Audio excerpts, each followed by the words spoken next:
ঠিক আছে, মানে আকামা ছিল না, ধরে পাঠাই দিয়েছে আর কি। আচ্ছা ভাই, জি ভাই। 5 মিনিট একটু সময় দিয়ে আমাকে কষ্ট করে।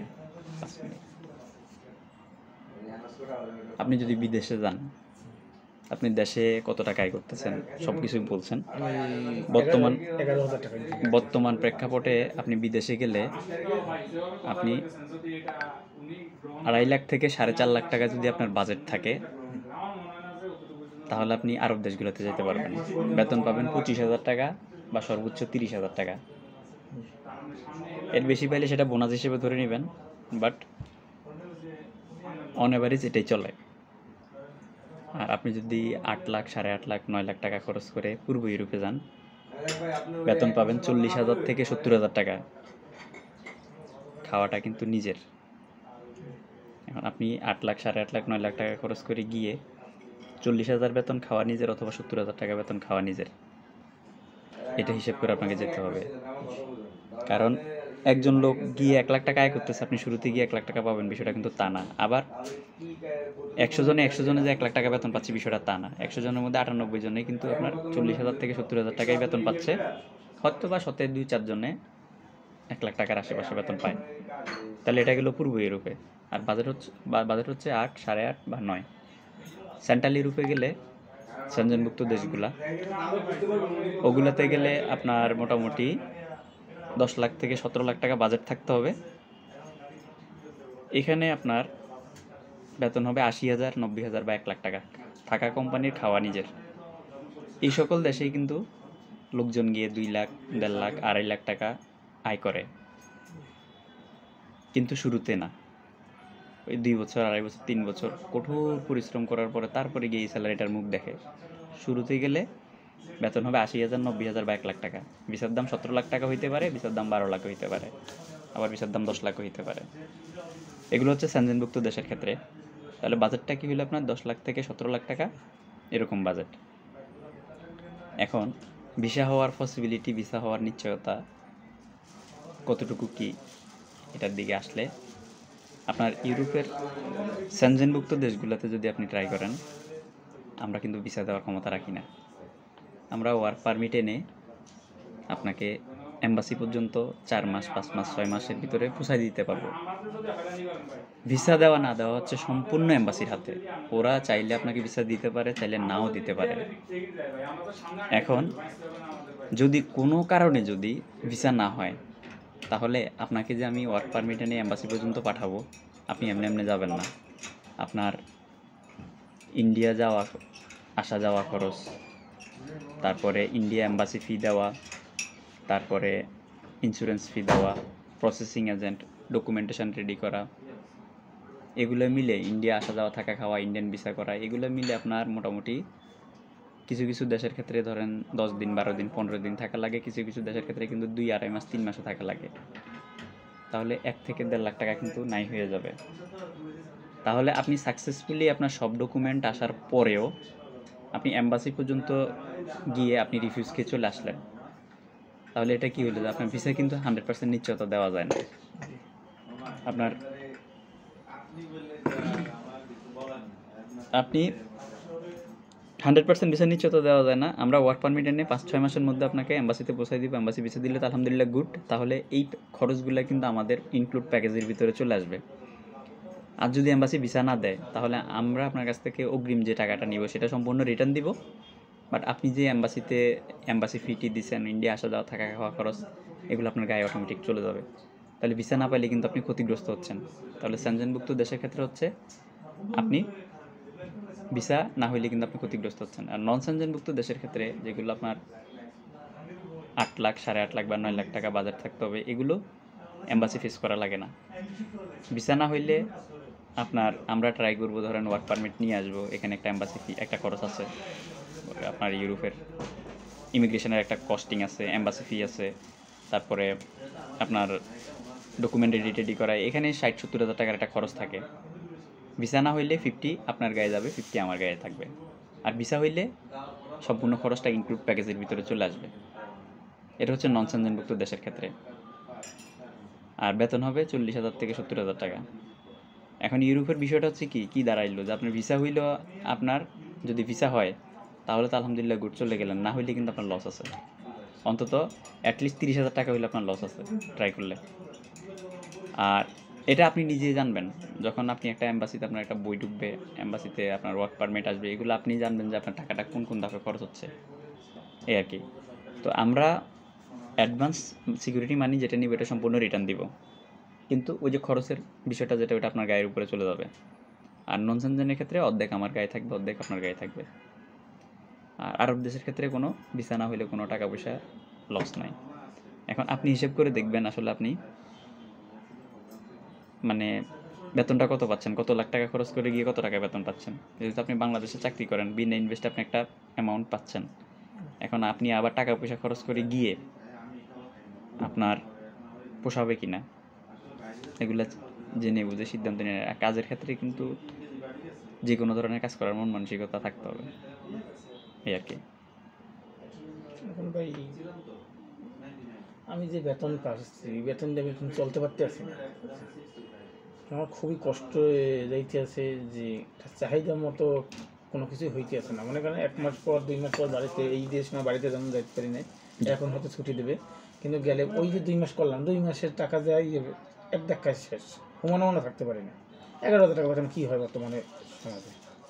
হ্যাঁ, এই জন্য মানে আবার একটা রিস্ক নিতে চাই, এবং এই রিস্কটা নিতে চাই এই জন্য, যদি মনে করেন সাকসেস হই তাই তো আলহামদুলিল্লাহ, কিন্তু সাকসেস না হলে আমার জীবনটাই মনে করেন যে এলোমেলো। আপনি যাইতে পারবেন, যাবেন, কিন্তু আপনি কত টাকা খরচ করে গিয়ে কত টাকা ফিডব্যাক পাচ্ছেন সেটা ক্যালকুলেশন করে দেখেন। এখন এই ব্যাপারটা একটু বলে এই জন্য যে বিদেশটা এমন একটা জিনিস যে ওখানে ভাগ্যটাই বেশি ফেভার করে। যদি ভাগ্যে থাকে তাই তো মনে করেন টাকা পয়সা ইনকাম করতে পারবো, আর যদি না হয় তাহলে তো কিছু করার নাই, কষ্ট করতে হবে। বিদেশ যেতে গিয়েছি আমি দেখছি। আপনি সৌদি আরব কয় মাস ছিলেন জানি? আমি সৌদি আরবে প্রায় 1 বছরের বেশি ছিলাম সৌদি আরবে। আচ্ছা, কী কাজ করতেন ওখানে? ওখানে আমাকে নিয়েছিল, যেটা বলি ওইটা দেয় নাই, দেশে এলে যাইয়া মাজরায়। তা মাজরায় দেওয়ার পর ওই মাজরায় আমি কাজ করি নাই, হুম। বুঝলে কাজ পরে আমি একটা মক্কা একটা মসজিদে একটা কাজ পেয়েছিলাম, ওখানে 800 টাকা আমাকে বেতন দিত। তবে 800 টাকা বেতন দিলে হয়তো আর কিছু টাকা যেটা আইতো ওটা খরচাপাতি করার মতো এরকম ক্ষমতা বাইরের দিয়ে কিছু আইতো, এই আর কি। তো ওইটা মনে করেন যে ওই জিনিসটা আমার মাথার ভিতরে কাজ করছে যে বেতন 800 হইলেও বাইরের দিয়ে আরো 200-400 টাকা আইতে, ওই দিয়ে আমার ছেলে বেতনের টাকা হাত দেওয়া লাগবে না, এটা একটা মাথার মধ্যে আমার। কিন্তু কপাল খারাপ যে আমি ধরা খাইছি চলে এখন। এখন আমি কিন্তু আপনাকে 3টা পয়েন্ট, কিন্তু আমার ওই মনে হতে ভয় একটাই যে ওই যে কফিল এনেছে আমার আকামা দেয় নয়, আমার এই দেন এইটা মনের ভিতরে সারাক্ষণ ভয় করে যে আপনাকে আমি গেলাম, কিন্তু আপনি যে কথাটা বলবেন যে এই জন্য আমি বেতন কম পাই বেশি পাই, লিগ্যালভাবে থাকতে পারি, ওই এখন জিনিসটা আপনি আমার একটা। আপনি কি আরব দেশে যাবেন নাকি ইউরোপে যাবেন? এখন আমার যেখানে ভালো হয় আমি আপনার উপর সেই বিশ্বাস জিনিসটা মানে অর্জন করতে দিয়েছি, আমার কাছে যেখানে ভালো হবে ওইখানে আমাকে পাঠাইবেন।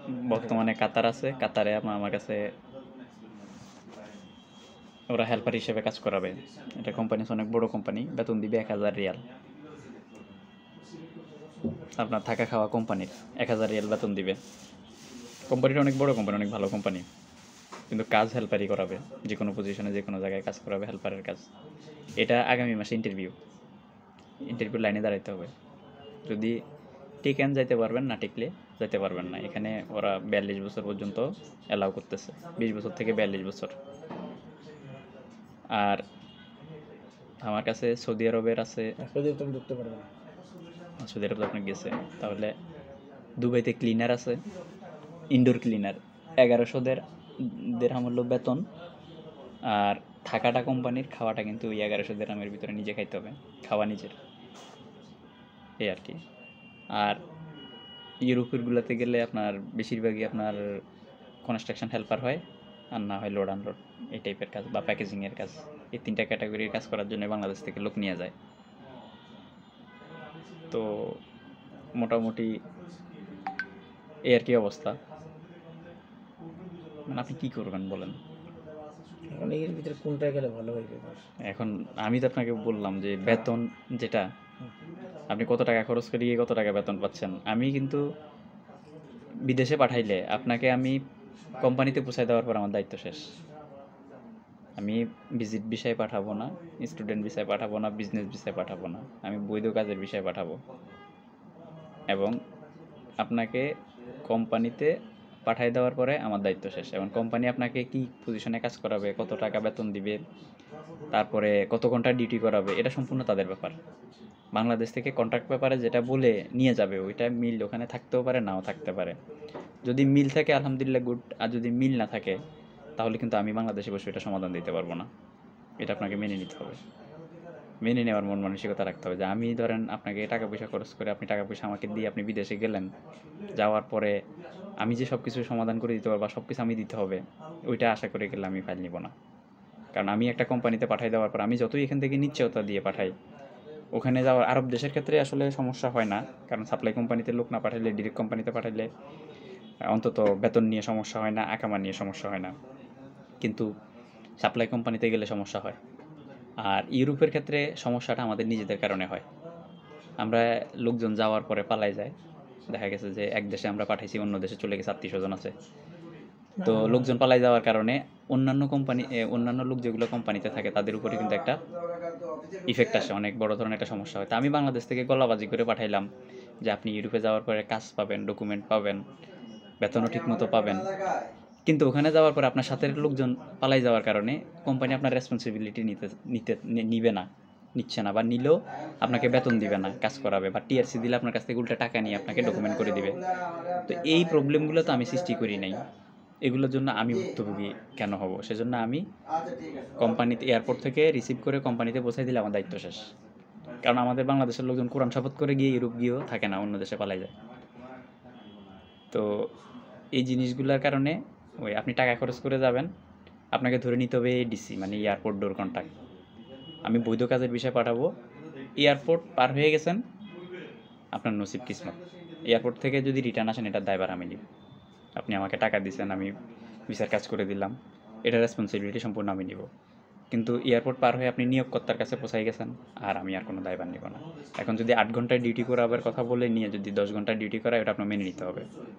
অথবা যদি আপনার লোকজন পালাই যাওয়ার কারণে যদি ডকুমেন্ট করে না দেয়, তাহলে এটার দায়ভার আমি নিতে পারবো না, কারণ এই প্রবলেমটা আমি সৃষ্টি করি না, এই আর কি।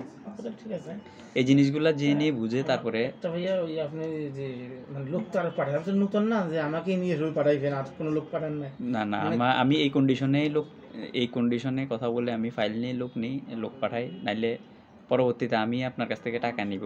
এটা আমার প্রফেশন, আমার পেশা, আমি চিটারি বাটপারি করব না। আমি সৎভাবে বৈধভাবে আপনার কাছ থেকে টাকা নিয়ে আমার কাজটা আমি সঠিকভাবে করে দেওয়ার পরও বিদেশে যাওয়ার পরে না হয় আজীবন আপনি আমাকে গালি দিবেন। যতদিন বিদেশ থাকবেন ততদিন আপনি আমাকে গালি দিবেন যে আমাকে ও ডুবেছে, আর গালি তো দিবেন, অকথ্য ভাষায় গালি। এই জন্য আমি যেই প্রবলেমটা আমি সৃষ্টি করব না সেটার দায়ভার আমি নিব।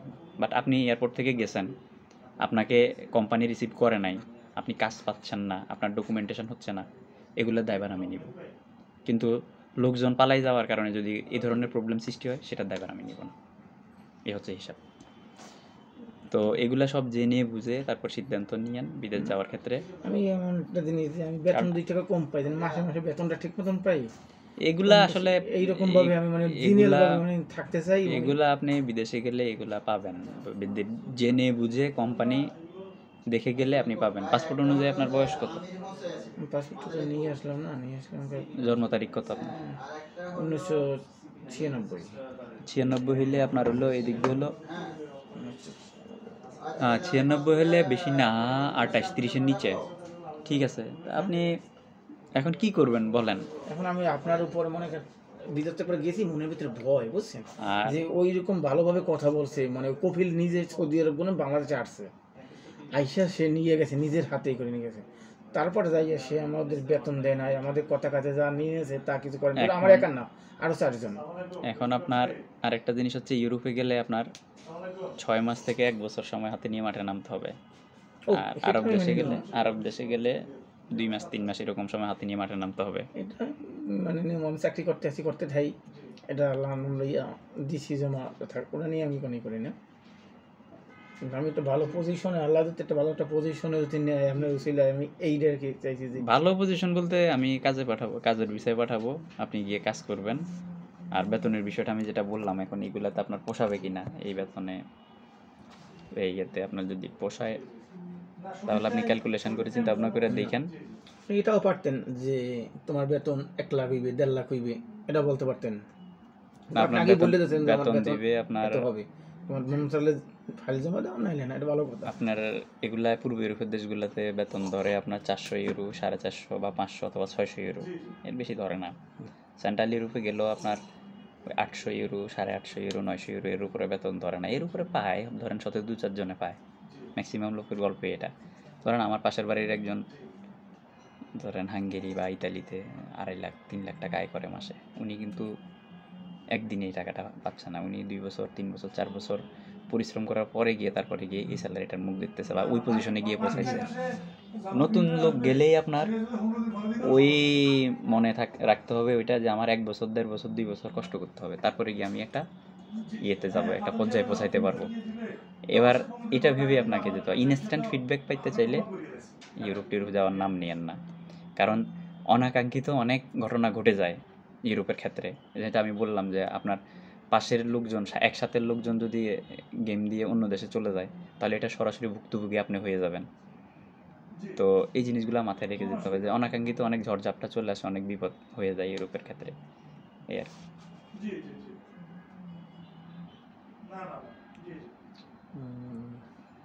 মানে ঝুঁকি নিয়ে বিদেশে, ঝুঁকি আছে ভেবেই বিদেশে যেতে হবে আপনাকে, যে দেশে যান। প্লেন দুর্ঘটনা ঘটলে একটা লোকও বাঁচে না, তার মানে কি এটার জন্য কি মানুষ প্লেনে সফর করা বন্ধ দিছে? কেউই বন্ধ দেয় নাই, এই আর কি। তো ধরেন এগুলা বছরে একটা দুর্ঘটনা হবে বা 5 বছরে একটা দুর্ঘটনা হবে, এটা সবাই জানে।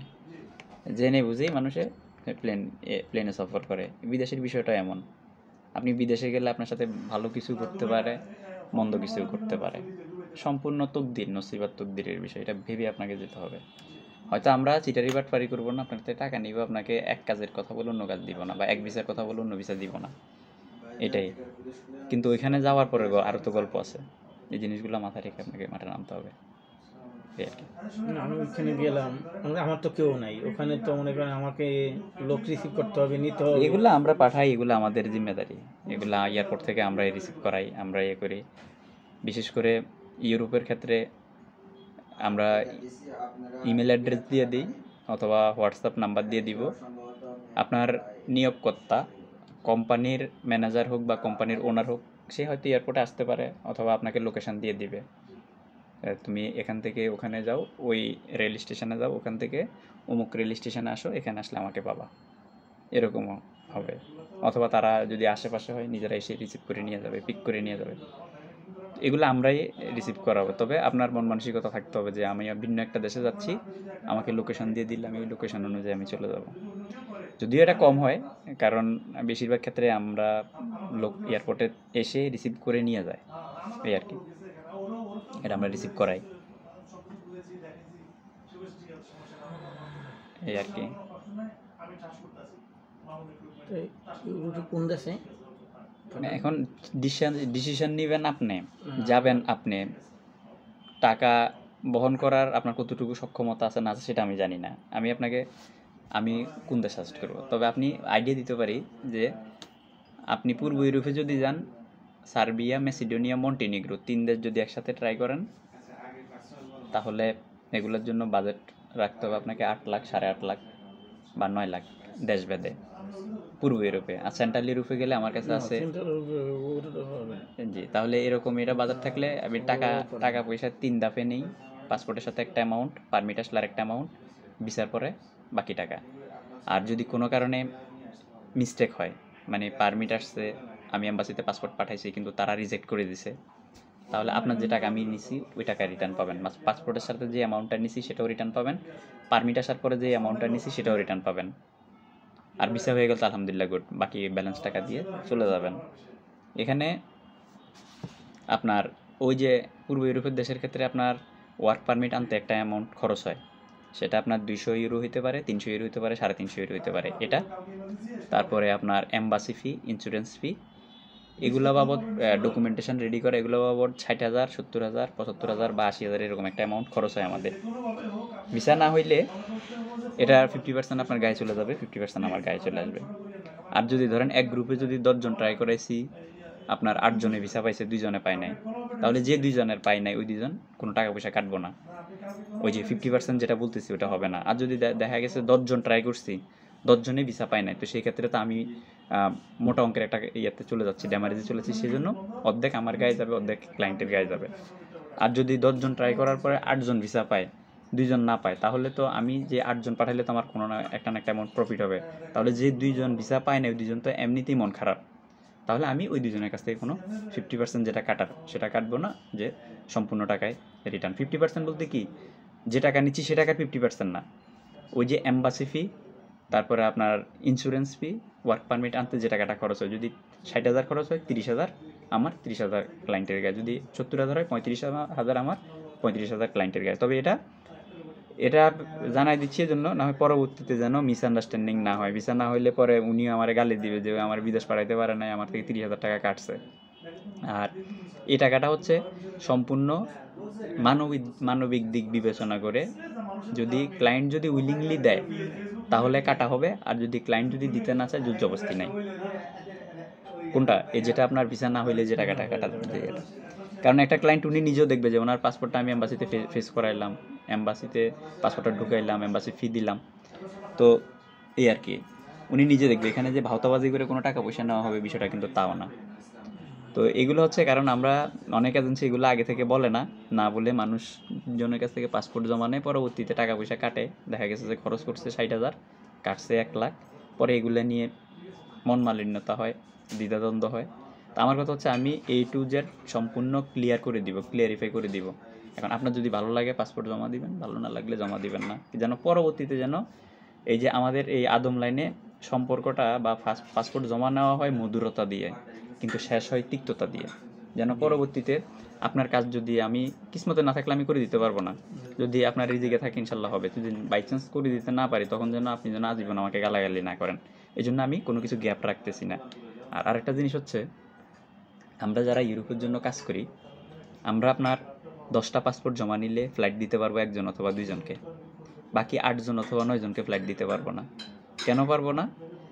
তার প্রধান কারণ হচ্ছে, যাদের এক চান্সে হয়ে যাবে, 6 মাসের আশেপাশে কাজ হয়ে যায়, আর যাদের এক চান্সে কাজ হবে না, ধরেন আমি 6 মাস পার করে ফেলছি, কোনো ওয়ার্ক পারমিট আনতে পারি নাই, উনি আমাকে আর বাড়তি সেকেন্ড টাইম সুযোগ দেয় নাই, উনি আমার কাছ থেকে পাসপোর্ট নিয়ে গেছে 10টা পাসপোর্টের মধ্যে ধরেন, তাহলে আমি ওনা পাঠাতে পারলাম না। অথবা কারো আমি অন টাইমে পারমিট এনে এম্বাসি পর্যন্ত পৌঁছাই দিয়েছি, কিন্তু এম্বাসি রিফিউজ করে দিছে, ওই জন্য পাঠাইতে পারি না। তাহলে 2টা কারণে দেখা গেছে যে 10টা পাসপোর্ট জমা নিলে 10 জনের কাজ কমপ্লিট করে দেওয়া যায় না, 2 জন অথবা 1 জনের কাজ কমপ্লিট করে দেওয়া যায়।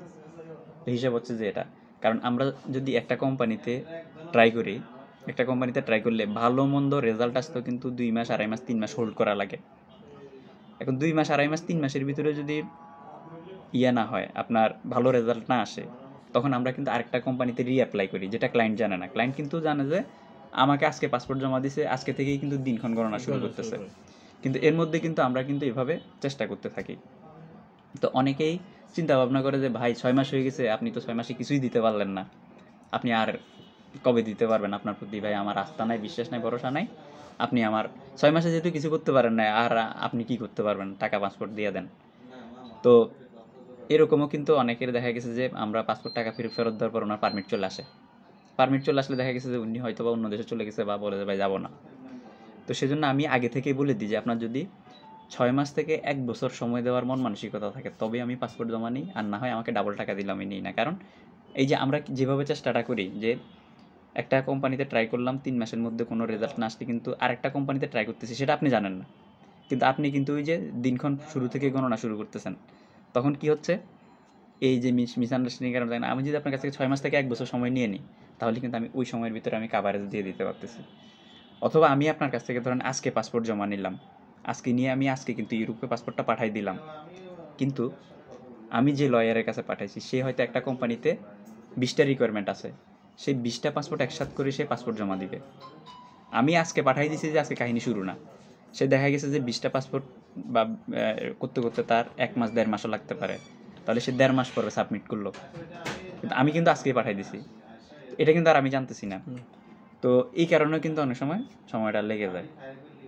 তো এইভাবে আর কি। তো অনেকেই তো ওই যে পাসপোর্ট জমা দেওয়ার শুরু থেকে দিনক্ষণ গণনা শুরু করে, বিধায় পরবর্তীতে এই জিনিসগুলো বুঝতে চায় না, বা বুঝলেও অনেক সময় মানে না বুঝার ভান করে পরে দেখা গেছে যে দেখবেন ইউরোপের ক্ষেত্রে অনেক সময় দেখবেন অনেকেই 1 বছর 1.5 বছর 2 বছর ঘুরে। কেন ঘুরে? ওই যে হয়তোবা ভালো মাধ্যমে জমা দিতে পারে নাই, অথবা ভালো মাধ্যমে জমা দিছে কিন্তু ধৈর্যহারা হয়ে গেছে। 2 মাস 4 মাস সময় দেওয়ার পরে মনে করছে কোনো ডকুমেন্ট দিতে পারে না, উঠাই আরেকজনের কাছে জমা দিছে। এখন একজন লোকে ধরেন 80% কাজ করে ফেলছে, কিন্তু ওনার থেকে উঠাই নিয়ে আরেকজনের কাছে জমা দিচ্ছে, সে কিন্তু আবার জিরো থেকে শুরু করছে। তখন আবার দেখা গেছে যে ওই লোক হয়তো সঠিক মাধ্যমে ট্রাই করতেও পারে, আবার নাও পারে। তো এভাবেই কিন্তু আপনার অনেকে মানে ঘুরতে থাকে গোলক ধাঁধায় পড়ে। তো আমি সেজন্য ওই দেখা গেছে যে একটা কাজ যদি ভালো পর্যায়ে পৌঁছে যায়, আর যদি একটা ক্লায়েন্টের সময় খেয়ে ফেলা হয়, তখন ওনাকে হাতে পায়ে ধরলেও কিন্তু উনি অ্যাগ্রি থাকে না। তো আমি এখানে, আমরা যারা কাজ করি, আপনি আমার দ্বারা বেনিফিটেড হচ্ছেন, আমিও আপনার দ্বারা বেনিফিটেড হচ্ছি। কারণ আপনি আমাকে, আমি যদি আপনাকে পাঠাইতে পারি, আমার 2 পয়সা আয় হবে, আমার রুটি রুজির ব্যবস্থা হবে। আবার সেম একইভাবে আমি আপনাকে পাঠাইতে পারলে, আপনি আমার মাধ্যমে যেতে পারলে, আপনার কিন্তু কর্মসংস্থান হইলো, আপনার পরিবারের রুটি রুজির ব্যবস্থা হইলো, ইনকাম সোর্স হইলো। তা আমরা একে অন্যের পরিপূরক। কিন্তু পরবর্তীতে দেখা গেছে যে এই যে সময়ের কারণে, আমি একটা কাজ 90% হয়ে যাওয়ার কারণে, আপনার সময় খেয়ে ফেলার কারণে, আপনি যদি আমাকে সময় না দেন, তাহলে আমিও আপনার হাতে পায়ে ধরতে হবে, বা আপনিও আমাকে দিবেন না, এটা কিন্তু ভালো দেখা যায় না জি কোনো অংশে। তো সেজন্য আমি ওই 6 মাস থেকে 1 বছর যারা সময় দিতে পারবে, আমি তাদের পাসপোর্ট জমা নিই, না হয় নিই না। দেখা গেছে যে 6 মাসের ভিতরে কিন্তু কাজ হয়ে যাবে। আর যদি 6 মাসের ভিতরে যদি না হয়, তাহলে আমার ওই যে সেকেন্ড টাইম রিঅ্যাপ্লাই করলে আমার ওই সময়ের ভিতরে কিন্তু আমি মেকআপ করে দিতে পারবো 1 বছরের মধ্যে। কারণ একটা জিনিস ভাই, ইউরোপের কাজগুলা আপনার, আজকে একটা এম্বাসি খুব দ্রুত ভিসা দিচ্ছে বা অনেক বেশি ভিসা দিচ্ছে বাংলাদেশিদেরকে, আগামীকালকে ধাম করে বন্ধ হয়ে যায়, মানে রেশিও কমায় দেয়, অথবা কাজ স্লো করে দেয়, অথবা একদম বন্ধ করে দেয় কাজ। তখন কি হয়, আমি আপনার কাছ থেকে 6 মাস সময় নিছি, এখন এরা যদি 3 মাস কাজ বন্ধ রাখে, তাহলে কিন্তু ওই 6 মাসের সাথে কিন্তু 3 মাস প্লাস হবে। তো তাহলে 9 মাসে গিয়ে ঠেকলো। তো এই কারণগুলোর কারণে, যেহেতু দীর্ঘদিন ধরে কাজ করি, মানে বিভিন্ন দেশ নিয়ে, ইউরোপের দেশগুলো নিয়ে কাজ করি, অভিজ্ঞতার আলোকে এইভাবে আমি সময়টা চেয়ে নিচ্ছি। একটা দেশে কিন্তু ভাই যদি স্লো কাজ করে, আপনার একার জন্য কাজ করবে না স্লো, সবার জন্য কাজ করবে স্লো। আবার যদি দ্রুত কাজ করে, তাহলে আপনার একার জন্য দ্রুত করবে না, সবার জন্য দ্রুত কাজ করবে। তো সেজন্য 6 মাসের ভিতরে যদি কাজ হয়ে যায়, ওই দেশে যারা আবেদন করছে সবার জন্যই 6 মাসের ভিতরে হয়ে যাবে। আর যদি আটকা পড়ে, সবার জন্য আটকা পড়বে। তো আমি সময়ের বিষয়টা খুব করি, প্রাধান্য দিই, কেয়ার করে। আমি কেউ যদি অ্যাগ্রি থাকে যে 6 মাস থেকে 1 বছর সময় দিতে পারবে, তাহলে আমি পাসপোর্ট জমা নিব, আর না হয় আমি পাসপোর্ট জমা নিই না।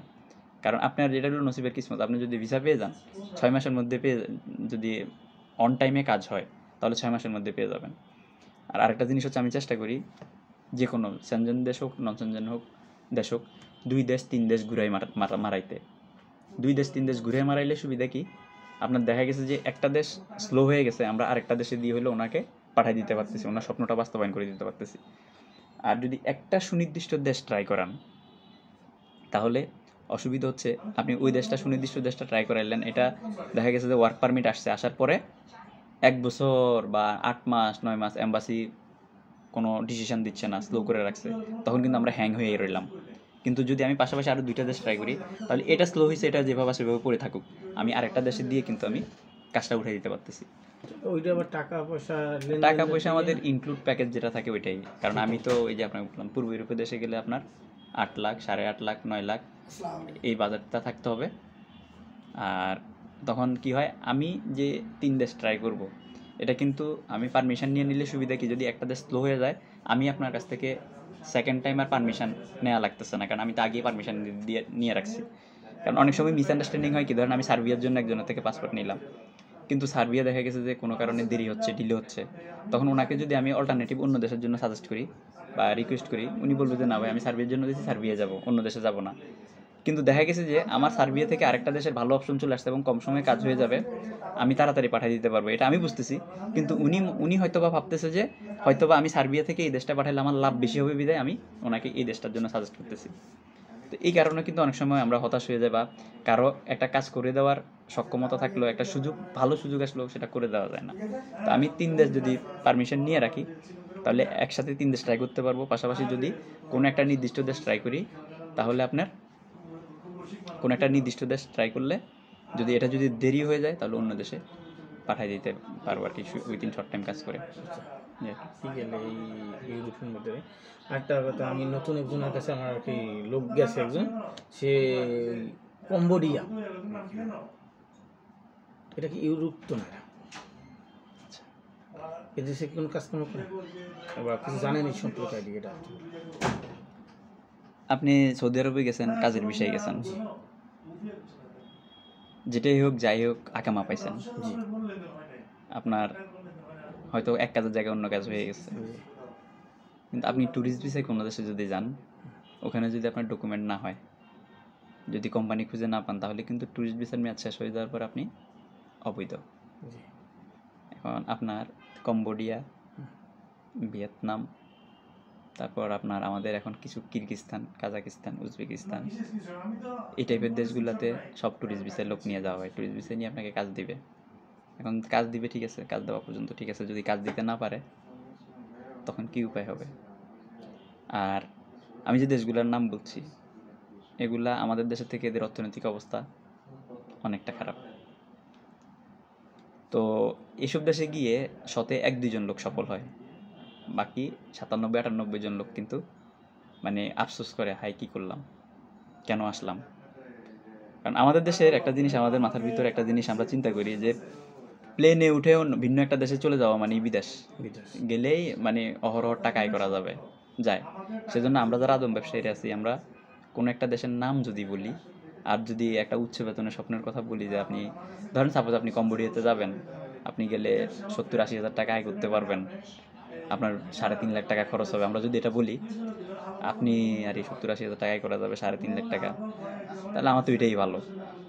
অথবা আপনাকে অন্য কেউ একজন বলছে, কিন্তু আমি ইউরোপের কথা বলতেছি, আপনাকে 8 লাখ, 8.5 লাখ, 9 লাখ টাকা খরচ করে গিয়ে আপনি 40-50 হাজার, 60 হাজার টাকা পাবেন। আর আপনি হয়তো অন্য কেউ আপনাকে বলছে যে আপনি কম্বোডিয়াতে গেলেই 3.5 লাখ টাকা বা 4 লাখ টাকা খরচ করে গিয়ে আপনি 70-80 হাজার টাকা আয় করতে পারবেন। আপনি চিন্তা করবেন যে আমি এখানে ডাবল টাকা খরচ করে ইউরোপে গিয়ে আমি তার অর্ধেক বেতন পাচ্ছি, আর আমি 4 লাখ টাকা খরচ করে আমি কম্বোডিয়া থেকে তার ডাবল বেতন পাচ্ছি, তাহলে তো আমি কম্বোডিয়াতে যাব, আমি ইউরোপ কেন যাব? কিন্তু আসলে আপনি ওখানে গিয়ে কম্বোডিয়া থেকে আসলে আপনি বেতন পাবেন কি না, সেটা কিন্তু আপনি ওখানে যাওয়ার পরে বুঝতে পারবেন, এই আর কি। তো চেষ্টা করেন, যদি কেউ কাজের নিশ্চয়তা দিতে পারে এবং সুনির্দিষ্ট কাজ বলে ইয়ে করে, ওইরকম গ্যারান্টি দিতে পারলে ঢুকেন, না হয় কিন্তু বিপদ। বিশেষ করে ভিয়েতনাম, কম্বোডিয়া, তারপর উজবেকিস্তান, কাজাকিস্তান, কিরগিজস্তান, এই টাইপের দেশগুলা, এগুলাতে বেশিরভাগই ভিজিট ভিসা একটু সমস্যা হয়, এই আর কি। তারপরে কোনো দেশই খারাপ না, যদি আপনার গিয়ে যদি আপনাকে কাজ দিয়ে দিতে পারে, কাজের বিষয়টা এনশিওর করে আর ডকুমেন্টেশনের বিষয়টা এনশিওর করে, তাহলে সব দেশই ভালো, এই আর কি। আমি এই জন্য বলছি, আমি ওই আমরা খুলেই বলি, বলেন। ওই লোকটা সৌদি আরব ছিল, জি তো ও ওইরকম চলে আসছে, জি আসার পর ও কী করবে, হয়তো ওই এক মাধ্যম দালালের মাধ্যমেই সে কম্বোডিয়া গেছে। জি যাওয়ার পর ও যখন যায় তখন সে আমার নাম্বার টাম্বার দিয়ে দেয় যে কোনো টাকা পয়সা কিছু লেনদেন করবেন না আমি না যাওয়া পর্যন্ত, আমি যাব, তারপর আপনার আমি একটা সিদ্ধান্ত দিব। এখন ও ওখানে গেছে আজকে 2-3 মাস হয়েছে, এখন ও বেতনও পাইছে, এবং ও বলছে আমি সৌদির চেয়ে আলহামদুলিল্লাহ, সৌদিতে তো গাদ্দারি করছে, এখানে খুব ভালো আছি এবং আমি কাজকর্ম করতে আছি, ওই কী করে বিল্ডিং কনস্ট্রাকশনের কাজ করতে আছে। দৈনিক বিল্ডিং কনস্ট্রাকশনের কাজ করলে আপনার $10, $14, $15 দৈনিক হাজিরা, এরকম ওই দেশে করতে আছে, বলছে কাজ ঠিক আছে আছে, তো? হ্যাঁ এটাই তো যদি বলছে নাকি? আসো, যদি কষ্ট করতে পারো তাহলে আসতে পারো, কিন্তু টাকা অঙ্ক লাগবে 4,80,000, যদি এরকম হয় তাইলে আসতে পারো। এই বলো বলো যে 1 লক্ষ টাকা ওই ডলার নাকি বাঙ্গাইয়ে লগে লগিয়ে দিতে হইবে। এয়ারপোর্টে $900 দেওয়া লাগে। এখন কি ওটা ওই 4,80,000 টাকার ভিতরে না? হ্যাঁ, ওই 4,80,000 ভিতরে, সব কিছুর ভিতরে। এখন আমি অতটা তো বুঝি না, জানিও না, এই জন্য আপনাকে এই কথাটা আমি শেয়ার করলাম। আমার সম্পর্কে আইডিয়া নেই, আমি একবার যে সৌদি আরবের ভয় ভিতরে ঢুকছে, ওই ভয়টা আমার এখন থেকে কাটে না, যে এত সুন্দর কথা বললো, কবির সব কিছু করলো, কইরা আমার নিয়ে সে কি কাজটা করলো। আপনি যেখানে কাজ করবেন, ভিয়েতনামের কম্বোডিয়ার বিষয়টা আমি আপনাকে বলি, উনি যে কাজ করতেছে উনি কোনো বাঙালি কন্ট্রাক্টদারের আন্ডারে কাজ করতেছে। আপনার মাসে 30 দিন কিন্তু কাজ থাকবে না, মাসে 30 দিন কাজ থাকে না এক। দ্বিতীয়ত হচ্ছে অনেক সময় কিছু কিছু কন্ট্রাক্টদার আছে কাজ করানোর পরে বেতন আটকায় দেয়, বেতন দেয় না। তো আপনি আপনার মতো করে সিদ্ধান্ত নিয়ে যাইয়েন। সিদ্ধান্ত নেব না, আমি আপনার কাছে আসছি আজানে কালে বললাম, আমার মন থেকে আপনাকে আমি আপনার ই করছি। যদি আমার কাছ থেকে যদি ব্যক্তিগতভাবে যদি আপনি পরামর্শ চান, আপনার কাছে এইটাই শুধু চাই, আমি প্রতারণা যেন না হয়, আমি টাকা অল্প পাই, আমাদের মাস গেলে লিগ্যাল বেতনটা পাই, বাড়িতে টাকা। এখন আমি যদি আপনাকে বলি, এই হলো কথা। এখন আমি যদি আপনাকে বলি, আমি আপনাকে বললে আপনি বলবেন যে এ তো আমাকে পাঠানোর জন্য কথা বলতেছে। আমি আপনি যদি আমাকে বলেন যে আসলে কোনটা করা বেটার হবে, কম্বোডিয়া যাওয়া বেটার হবে নাকি কাতার যাওয়া বেটার হবে, আমার কাছে কাতারের যে কোম্পানিটা আছে ওই যে আপনার হেল্পার নিয়ে যাবে, 4,80,000 টাকা কিন্তু বিশাল দাম না। আপনি বেতন পাবেন 1,000 মানে 29,000 টাকার মতো, এবং যদি ওভারটাইম চলে তাহলে বেতন আরও বেশি পাবেন। আপনি 29,000-30,000 টাকা বেতন ধরে গিয়ে আপনি ডকুমেন্টেশনের নিশ্চয়তা আছে, আকামার নিশ্চয়তা আছে, থাকা খাওয়া কোম্পানির লন্ড্রি সব কিছুই এভরিথিং কোম্পানি বহন করবে। আর আপনি 4,80,000 টাকা খরচ করে আপনি কম্বোডিয়াতে যে যাবেন, যাওয়ার পরে আপনার কিন্তু কাজের নিশ্চয়তা নাই, ডেলি হাজিরা কাজ। আপনি মাসে 15 দিনও কাজ করতে পারেন, আবার মাসে 30 দিনও হইতে পারে। আবার 30 দিন একটানা কাজ করলেন, কোনো একটা প্রজেক্টে গেলেন, 5 মাস একটানা কাজ করলেন, 5 মাস পরে কর্মহীন হয়ে গেলেন, এরপর আর দেখা গেছে আর কাজ পাচ্ছেন না, তখন আপনার কিন্তু বেতন চালু থাকলো না। কিন্তু কোম্পানিতে গেলে কোম্পানি কাজ না করাইলে আপনাকে বেসিক বেতন দিবে, কোম্পানির প্রজেক্ট নাই, বেসিক বেতন দিবে। তো চিন্তা ভাবনা করে দেখেন, কারণ আপনার যে লোক ওখানে আছে কম্বোডিয়াতে কনস্ট্রাকশনে যারা কাজ করে তারা ভালো আছে, ঠিক আছে, আর মোটামুটি 40-50 হাজার টাকা পাঠাইতে পারে, 35,000 টাকা 30,000 টাকা পাঠাইতে পারে, এটাও ঠিক। কিন্তু আবার কাজ একবার কাজ চলে গেলে আবার কাজ খুঁজে পাওয়াটা খুব টাফ ব্যাপার। আপনি 3-4 মাস 5 মাস কাজ করছেন, করার পরে এরপরে আর কাজ মিলানো কষ্টসাধ্য হয়ে যায়। কিন্তু থাকা খাওয়া কিন্তু আবার একটা সুবিধা আছে, বাংলাদেশের থেকে কিন্তু খরচ কম ওখানে। কম্বোডিয়াতে থাকা খাওয়ার খরচটা বাংলাদেশ থেকেও কম, কারণ আমাদের দেশ সেম আমাদের দেশের যে কালচার যেরকম একদম সেম, শুধু কি তারা মানুষগুলো একটু চায়না স্টাইলের মানুষ, এইটাই। আর তারা বৌদ্ধ বেশি তাদের ওখানে। আর না হয় পুরো আমাদের দেশে যেরকম যত কিছু হয় একদম কই মাছ, শিং মাছ, ট্যাংরা মাছ, যা সব কিছু সেম বাংলাদেশ, এই আর কি। আপনি যেখানে মানে বলবেন আমি সেখানেই পাসপোর্টটা জমা দেবো, আমার মন থেকে মানে এটা বলতে, কিন্তু না এরপরও আপনার শিকার না হই, আমি যেন কোনো এর মধ্যে। এখন আপনি তারপরও আপনি ইয়ে করে দেখেন,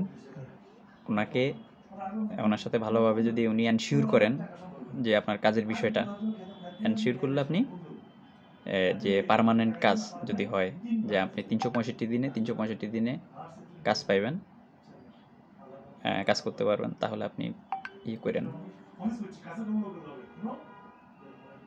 আপনি তাহলে ঢুকতে পারেন। তো কম্বোডিয়ার বিষয়টা হচ্ছে আপনি ভিজিট বিষয়ে ঢুকবেন এয়ারপোর্ট কন্ট্রাক্ট করে, বাংলাদেশে এয়ারপোর্ট কন্ট্রাক্ট, ওখানেও এয়ারপোর্ট কন্ট্রাক্ট। ওখানে $900 এয়ারপোর্টে দেওয়া লাগে, ওই যে আপনাকে বললো যে 1 লাখ টাকা নিয়ে যেতে হবে, ওই $900 ওখানে দেওয়া লাগে। আর ওরা যখন এয়ারপোর্ট কন্ট্যাক্ট করার পরে ওরা যখন শিডিউল দিবে ওই তখন আপনার ফ্লাইট হবে, এই আর কি। তো এই জিনিসগুলো মাথায় রেখে ঢুকেন। আর ওখানে যাওয়ার পরে প্রতি একদিন যদি আপনার ডকুমেন্ট যদি আপনার রিইস্যু না হয়, প্রতি একদিন $10 করে আপনার জরিমানা আসবে। কোনো কারণে যাওয়ার পরে যদি আপনি ইয়ে করতে না পারেন, আকামা না করে দেয়, আকামা করতে না পারেন, তাহলে প্রতি একদিনে কিন্তু $10 করে আপনার জরিমানা আসবে। তখন যদি ওই জরিমানা যদি বহন করতে না পারেন, তাহলে আপনার টাকার পরিমাণ বেড়ে যাবে, তখন আপনাকে থাইল্যান্ড ঢুকতে হবে অবৈধভাবে, ঢুকে ওখান থেকে আউটপাস নিয়ে আসতে হবে, কারণ বাংলাদেশের কোনো দূতাবাস ওই দেশে নাই। বর্ডার ক্রস করে অবৈধভাবে থাইল্যান্ডে ঢুকতে হবে, ঢুকে ওখান থেকে পরে ধরা দিয়ে পরে বাংলাদেশ আসতে হবে। যে দেশে বাংলাদেশের দূতাবাস আছে সে দেশে আপনি অবৈধ হইলেও বাংলাদেশ দূতাবাসে গিয়ে আউটপাস নিয়ে আপনি ইয়ে করতে পারেন, আসতে পারেন। কিন্তু যে দেশে বাংলাদেশের দূতাবাসই নাই, সে দেশে গিয়ে যদি আনডকুমেন্টেড হয়ে যান, আপনি মারা গেলেও আপনার লাশ আসবে না বাংলাদেশে। আমি একটা না এই আতঙ্কের মধ্যে আমি যাইতে চাই না, এই জন্যই আপনার কাছে আসাতে আমাকে আপনি জেনে বুঝে সিদ্ধান্ত নিয়ে তারপর যেখানেই আপনার ইয়ে হয়। তবে আমি যেটা বলবো, আপনি যদি ওই যে কাতারে ওই কোম্পানিতে যান, এটা খারাপ হবে না। এটা সামনের মাসে ইন্টারভিউ, যেদিন ইন্টারভিউ সেদিন ইন্টারভিউ দিতে হবে। ইন্টারভিউ দিতে হবে, ওরা যদি ইন্টারভিউতে টিকলে যাবেন, না টিকলে নাই। মানে এখানে কাজের এই বলবো না কি কাজ না না, ওরা তো হ্যাঁ লেবার নিয়ে যাবে, হেল্পার, Helper বিভিন্ন ধরনের হেল্পার নিয়ে যাবে। ওরা যা শক্তি সামর্থ্য দেখবে, এই আর কি, কথা জিজ্ঞেস করবে, এই আর কি। এ হচ্ছে হিসাব। এটা কোন জায়গায় ট্রেনিং এটা হইবে? ওইটা আমি জানাই দিব, বেনু জানাই দিব। ওরা এখনো, এরা যে আসবে সামনের মাসে, ওরা এখনো ইয়ে করে নাই, টিকিট এখনো ভিসা পায় নাই, বাংলাদেশের ভিসা। ভিসা পাইলে তখন আমি জানাই দিব। তবে সম্ভাব্য 6 তারিখে ইন্টারভিউ হওয়ার কথা আর কি, সামনের মাসের। এটার জন্য পাসপোর্ট জমা দিতে হবে। পাসপোর্ট জমা দিলে তারপর আমরা ইন্টারভিউর সময় ইন্টারভিউ সিরিয়াল দিয়ে ডাক দিব, এই আর কি। তবে আপনি তো ভিয়েতনামের বিষয়টা জানতে চাচ্ছেন, না সরি, কম্পিউটার বিষয়টা জানতে চাচ্ছেন। তো কম্পিউটার বিষয়টা যেহেতু আপনার লোক আছে ওখানে, উনি যদি ই করে আপনাকে প্রায়োরিটি দেয়, উনি যদি আপনাকে এনশিওর করে, তাহলে ঢুকে যান।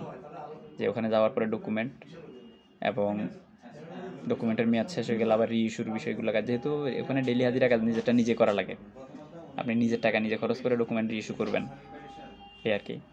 এখন 365 দিন যদি কাজ থাকে তাহলে তো আলহামদুলিল্লাহ গুড। 365 দিন কাজ না থাকলে বিপদ, পুরো বিপদ। মানে আমার মনের কথা আমি বলি, এখন আমার তো ইউরোপে যাওয়ার মতো ওরকম টাকা পয়সা নাই। এখন আমার যাই কিছু আসে না কেন, আমার জমি বিক্রি করতে হবে। ওইখান থেকে যা আসে আল্লাহ লইয়া ওই দিয়ে ম্যানেজ করিয়া। তবে আমার মনে এই আছে যে আপনার ওই সার্বিয়া আর মেসোডিনের কথা বলছেন, মানে ওই যে দুইটার মধ্যে আর কি একটা বলছেন যে যেখানে কপালে জোরে আর কি, ওই দুইটায় গেলে আমার কেমন হইবে সেইটা। আমি লিগ্যালভাবে কি বেতন পামো? আর মানে আমার পলাই দেওয়ার কোনো ইচ্ছা নাই যে আমি ইউরোপ যাবো, তমুক দেশে যাবো, ওই রকম আমার মন মানসিকতা ওরকমভাবে নাই। আমি ওইখানেই সেটেল হইতে চাই। যে কোম্পানিতে যাবো ওই কোম্পানিতেই থাকার মতো মন মানসিকতা, ওই কোম্পানিতেই আমার সব কিছু। এখন ভাই আমি শুরুতে আপনাকে বলছি, যদি কোনো লোক পাঠাই থাকেন, আপনারা আছেন না, আপনি লোক ভাই, পাঠাইছেন, আমাদের বাংলাদেশে কেউই পীর সাহেব না, কোরআন শপথ করে গিয়ে কোম্পানি থেকে পালাই যায়। এখন এটা তো আর আমি এই আনসিউরিটি দিয়ে পাঠাতে পারবো না। আমি কাজের বিষয়ে পাঠাবো, গিয়ে আপনি কাজ পাবেন, ডকুমেন্ট পাবেন, কোম্পানি আপনাকে রিসিভ করবে। কিন্তু আপনার একসাথে 10 জন লোক ফ্লাইট দিলে যদি 8 জন লোক পালাই যায়, আর বাকি 2 জনের কিন্তু কোম্পানি রেসপন্সিবিলিটি নেবে না। আর রেসপন্সিবিলিটি নিলেও আপনার বলবে যে তোমাদের বেতন দিব না, 2 মাস 4 মাসের বেতন আটকে রাখবো। এগুলোরে ভাই ভালো মন্দ মাথায় নিয়ে আপনাকে যেতে হবে, কারণ এই সমস্যাটা কিন্তু আমি সৃষ্টি করব না। এখন আমাদের বাংলাদেশ থেকে যখন লোকজন, আপনি এই দেশগুলোতে যদি যান, আপনাকে মাথায় রাখতে হবে যে যারা পালাই যাবে হয় তাদেরকে বুঝে শুনে রাখতে হবে, আর না হয় তাদের সাথে আপনিও চলে যেতে হবে। আপনি একটা যে কোম্পানিতে গেলে তো বুঝবেন যে লোকজন যদি পালাই যায় তাহলে কোম্পানি আপনার রেসপন্সিবিলিটি নিবে কি নিবে না।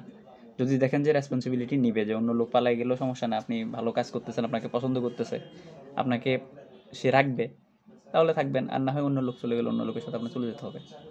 কারণ আমি বাংলাদেশে বসে কোনো সমাধান দিতে পারবো না, কারণ এই প্রবলেমটা কিন্তু আমি সৃষ্টি করি নাই। আপনি এয়ারপোর্ট থেকে রিসিভ করে কোম্পানিতে পৌঁছে দেওয়া পর্যন্ত আমার রেসপন্সিবিলিটি থাকবে।